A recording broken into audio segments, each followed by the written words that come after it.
Hi, another devlog. I've been working on my game for around 8 months now, and I finally created a logo. So, logo reveal, yay! That being said, I also realized that I already created a logo 15 years ago when I first started working on this game, and the logo for that specific version of the game looked like this. But for many reasons I didn't finish that version of the game. I made a video about it. If you're interested in that, it's this video. And around 8 months or so I decided to finish what I once started and build a new version of this game in Godot. So on Friday and this weekend I've been working on the logo non-stop. I didn't do anything except for the logo design, but I have to say I'm pretty happy with the results. I can imagine that I will do some tweaking here and there. I'm not fully satisfied with some minor details, but overall I'm pretty happy about it and I would like to show it to you.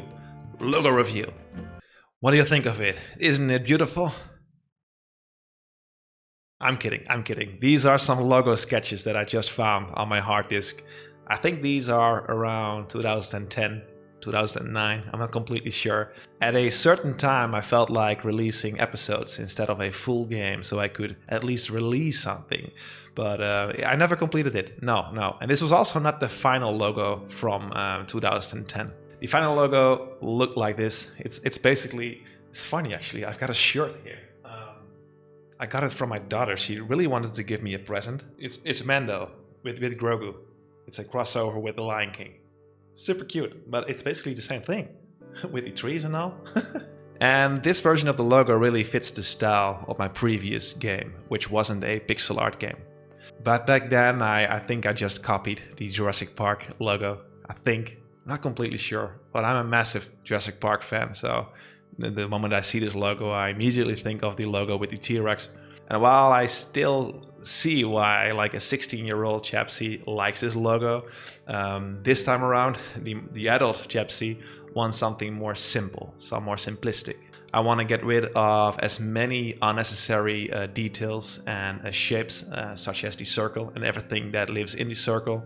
But I also want to maintain identity and a good, visual branding.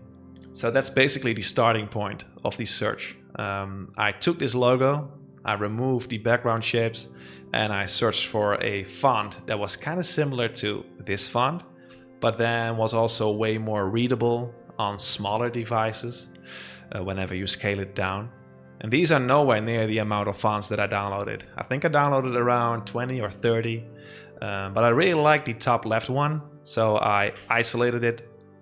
And a good thing to know is that I am way more experienced with vectors, with illustrations, so I figured let's make a logo first in Illustrator and then think about making it fit the pixel art.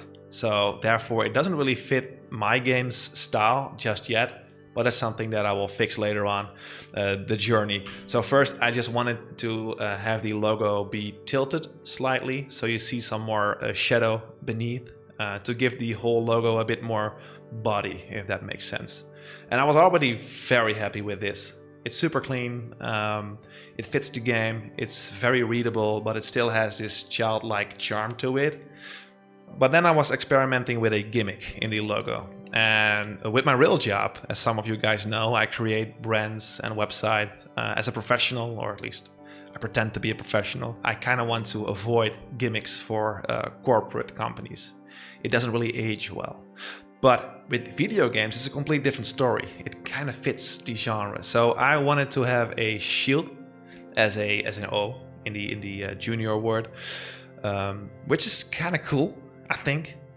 But it also looks like a soccer ball, a football. So, I think if you would ask like 10 people, the majority would say that it's a football or something else like a rupee or a crystal. But I kind of like the approach here. Then I went experimenting with some colors to give it a bit more of a soul.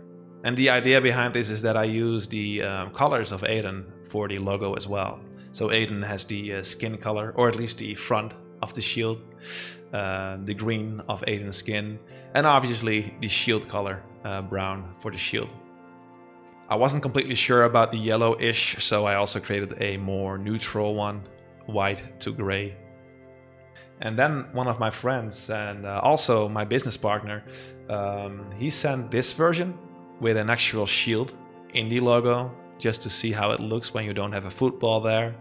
But I got distracted by the color, because the color was yellow, orange-ish. And then I had this wild idea to have like a transformation.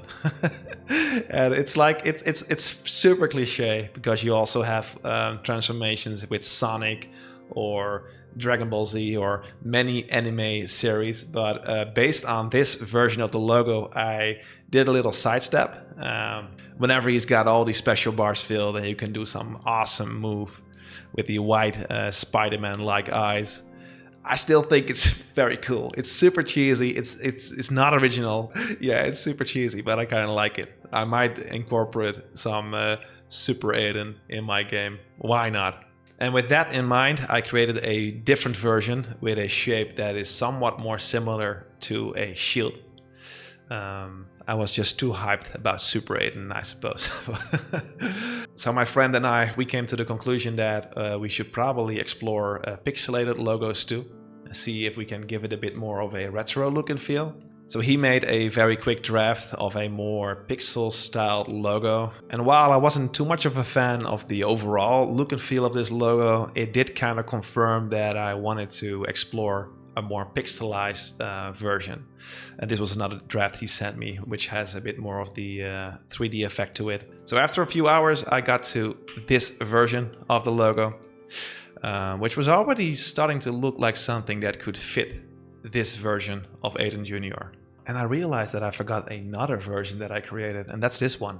Because I was still so much hyped about the Super Aidan, I created this one. But it didn't really work, because it's pretty hard to design a shield that resembles a shield on its own, even if it's brown. But if you make it orange or yellow, it just starts to look like a rupee or a pearl or some other stone. So I threw this one away and I created this version. This one actually has the same graphics as the shield that I use in game, also the same colors. Whenever you make the logo a bit smaller, the readability gets worse, and I think that has to do with the very aggressive gradient here.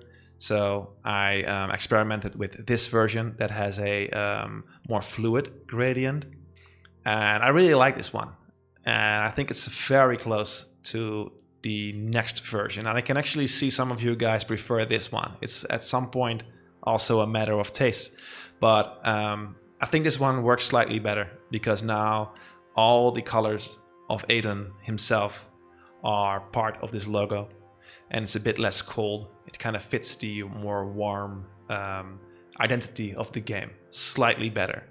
But purely from a visual point of view, I think I like them equally. And after that, I did some finishing touches, some tweaks, and I changed the shading of the upper part to give it a bit more character, to make it a bit more warm. And if you put it into the actual game like this, it just works, in my opinion. I think it's a pretty good logo for the game that I'm creating. Ta-da! Logo reveal! So yeah, I'm curious about what you guys think. I've been in this industry enough that I know that I cannot please everyone. So with our company, we tend to approach logos from a more objective point of view. And while there's always opinions involved, obviously, this logo fits the art style, it fits the game, and it's super compatible or aligned with the overall identity and even the appearance of our little guy. And I actually still like all the other iterations. I can actually see me use a different version of the logo for a possible sequel. Let's say the next game is not going to be a pixel art game, then I still think that this one looks super pretty. And while I can still see me tweak the shield, because the devil is really in the details with pixel art, I'm not completely happy how the shield looks slightly more flat compared to the characters. But the overall logo is done. I think I will let this rest a bit. Yeah, I will further complete my game, and in a later phase of the development, I will do some finishing touches to the logo, but it will look very similar to this one, I'm pretty sure. Alright, that's it. Thank you for watching the video. If you like these devlogs, please subscribe, like. Also, I'm a terrible salesperson, but if you would like to see me play some games, different games, there's also a different channel. It's called Chap.C. How's it called? Chap.C Plays? It's the channel with the same logo, but then orange. So I will pin it here and there. Just subscribe, it's free, and I'll promise you that you will get disappointed. And I also stream on that channel. So I see you around in the next devlogs, in those streams, or some lousy gameplay videos. Bye bye.